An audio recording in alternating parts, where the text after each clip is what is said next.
this is Dave from CheapWineFinder.com again and again and again and again, coming with another companion podcast for a review we put on the CheapWineFinder.com website, which is what we do all the time. And what we have is a Malbec, which I really haven't had in a while for some reason. This one is the Santa Julia Winemaker's Reserve Malbec from the Valley Uco 2018. And it's one of the wines from the Familia Zugardi estates in Argentina. The Uco Valley is for Malbec, kind of like Sonoma, Napa, and is for Cabernets in California. It's one of the high places. And this was a wine I found on sale for under $10. And there's a little bit of a mystery on this wine. For one thing, the actual name of this wine is the Winemaker's Reserve Malbec 2018 from the Uco Valley. And if you go to their website, Santa Julia's website, they have a Reserva, but no Winemaker's Reserve. And the only place I can find this is at a leading, it's huge. It's a chain of liquor stores in Illinois, and I think it goes beyond that, but they're like small Targets full of adult beverages. And the only place that seems to have this particular title is there. But the Santa Julia Reserva looks to be almost the exact same thing because it's both estate-grown fruit, from Santa Julia's vineyards. It's both 14% alcohol. They're both Reservas. The label in the back here calls this a Reserva, not the Winemaker's Reserve. So I think they might be fairly similar, if not the same thing. So if you can't find the Winemaker's Reserve, the Santa Julia Reserva is probably, if not the same thing, pretty close to being the same thing. And let me, because that was a long soliloquy there, so I'm going to take a sip.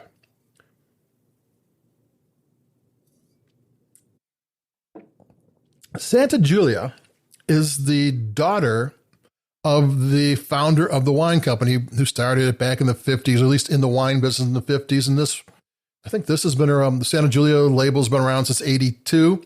But here's one thing I've found about wines that are named after loved ones.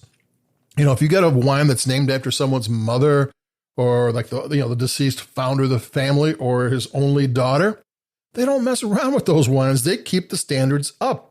Once I've never had a wine named after a family member or a loved one from a winery that wasn't really something they're very, very proud of. And even though these wines are, inexpensive for the most part, they're basically drink it now wines. This one was under $10. It might have been $8.99 maybe.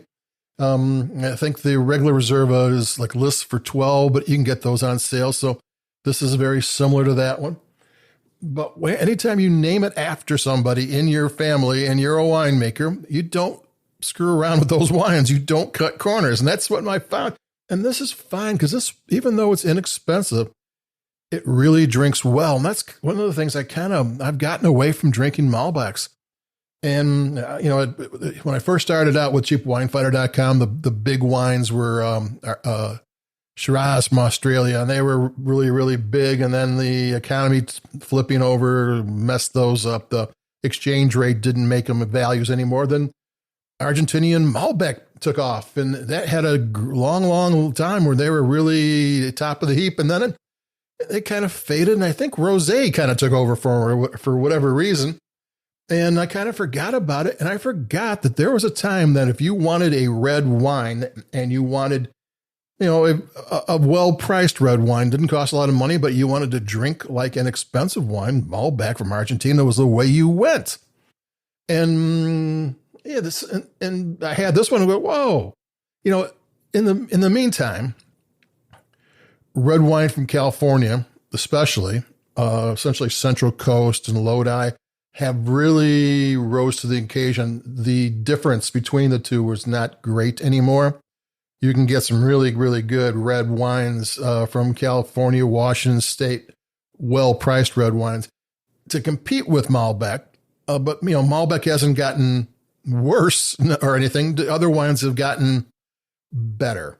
And that's a good thing for everybody involved, but I kind of forgot about I forgot about Malbec, and now I'm drinking it again. I'm pretty happy because it has some body to it. It has some different flavors into it. This is a medium to full bodied wine. I'm going to take another sip. I can usually tell how well I like a wine if I have to stop and sip. If it's a one sip wine, it's pretty much in the podcast. You can pretty much tell I wasn't all that crazy about it, but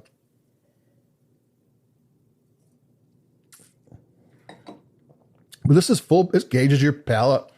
It's got sleek flavors. It's not over the top. It's got pepper and spice, and it's a little bit creamy. It's got blackberry and black cherry and a little bit tart cranberry, and it's got a little smokiness to it. It's kind of nice.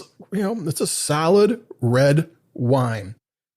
Sometimes blends can give a lot of value just because they can be better, than some of their parts. You can pick this, pick that, put it together and make them more than they would be if they on their own. But Malbec's got to stand on its own, and this one does. And Santa Julia, it's a very, very nice one. It's, I'm kind of glad I rediscovered Malbec. And that's all I got to say on this one. It's good. I forgot about Malbec. I don't know why. I'm happy. Buy wines that are named after family members. That's a wine rule, I think. Most wine rules or wine laws are, there's 5,000 exceptions. But I can't think of one wine that was named after somebody, especially mothers. They named them after the mothers. Oh, they're going to be good. But that's that for me. I hope you're all keeping safe. I know everybody's getting antsy and bored, and things are kind of spinning their wheels out there. Nothing's really changing and making things better, but you're stuck inside as long as you're not sick. And that's good. And hang in there. We're drinking wine, having a good time on our own selves. So that's that. And I hope you are too. We're going to try to pick it up a little bit as long as I can get wine. I've got masks and stuff now. I used to feel guilty going to a store without a mask, but I'm covered. I've got them all. They're kind of silly looking, but that's, and I kind of feel like Jesse James, and I just got to remind myself, don't go into a bank. But that's another story because I think the banks are closed.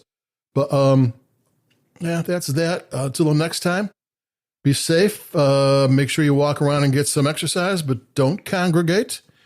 And that's it for me. Until the next time, adios, keep it cheap, and we'll be talking to you in a couple of days. Bye-bye.